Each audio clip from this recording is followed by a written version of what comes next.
Bonjour et bienvenue sur la vidéo de Dussorin et Associés. On va entamer à partir d'aujourd'hui une petite série de 3 vidéos à propos justement de certains types de parasites là-dessus qu'on peut retrouver directement chez nous. Je parle de certains petits insectes qui sont tellement adorables qu'elles viennent se coller directement sur nous pendant qu'on dort. Elles viennent nous faire des câlins, c'est extraordinaire. Je parle des punaises de lit. Alors ces punaises de lit, effectivement, on en fait tout un plat, on fait tout un truc, c'est dramatique, c'est presque pire que le fameux virus en ce moment. Et ce qui se passe, c'est que on se demande d'où ça vient, on se demande pourquoi, est-ce qu'on est sale, est-ce qu'on est ci, est-ce qu'on est là. Non, je vous rassure, ça n'a rien à voir. Vous avez fait un voyage, vous êtes allé dans un hôtel, vous êtes allé dans une auberge, vous êtes allé chez des amis, vous étiez dans un train, vous êtes allé au cinéma il y a plus de 6 mois, vous êtes allé à la bibliothèque, vous êtes allé dans le bus, vous avez emprunté un transport quelconque.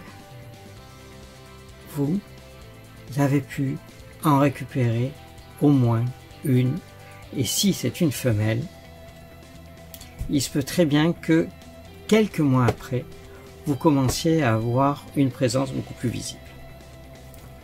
Donc, tout simplement, quel est le principe là-dessus et quoi faire la différence? Parce que beaucoup me parlent de puce de lit.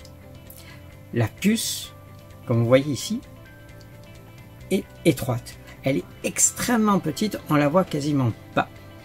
C'est lorsqu'on a des puces à la maison, parce qu'il y a un chien, il y a un chat qui en a ramené, ou d'autres animaux. On le regarde, c'est principalement en bas de la jambe. On a la cuisse, on a la jambe, c'est dans cette partie-là, là, en bas de la jambe que ça se passe. Et c'est vraiment extrêmement petit. Et la puce saute. Et la punaise, elle n'est pas étroite, elle est plate, comme vous voyez ici sur la photo.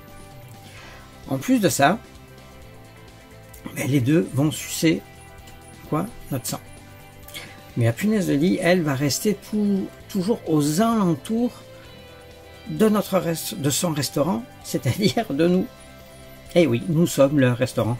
Pourquoi? Parce qu'elles se nourrissent de notre sang.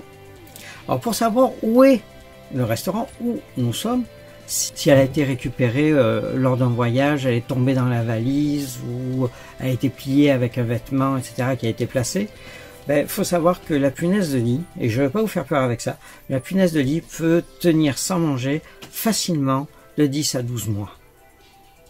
Donc elle a largement le temps de sortir de là où elle a été placée, là dans la valise, dans le truc, de votre garde-robe, de votre commode où vous aviez vos vêtements, et d'arriver tranquillement jusqu'à votre lit, jusqu'à votre sofa, où là au moment où vous endormez, parce qu'il faut que vous soyez calme pour qu'elle puisse prendre son repas, elle va monter, tout simplement attirée par quoi?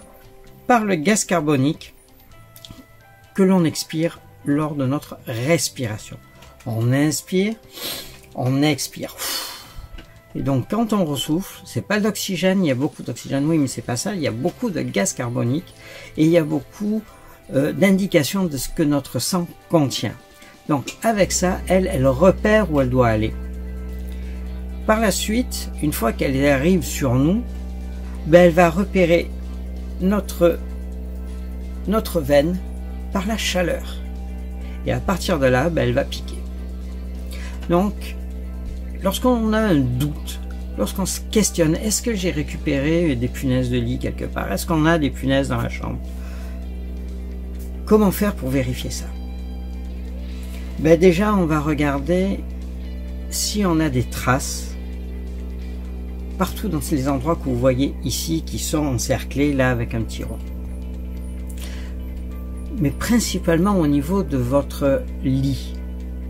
Moi, ce que je vous conseille, c'est d'aller chercher un drap blanc, le plus bas prix possible, parce que vous allez écrire dessus.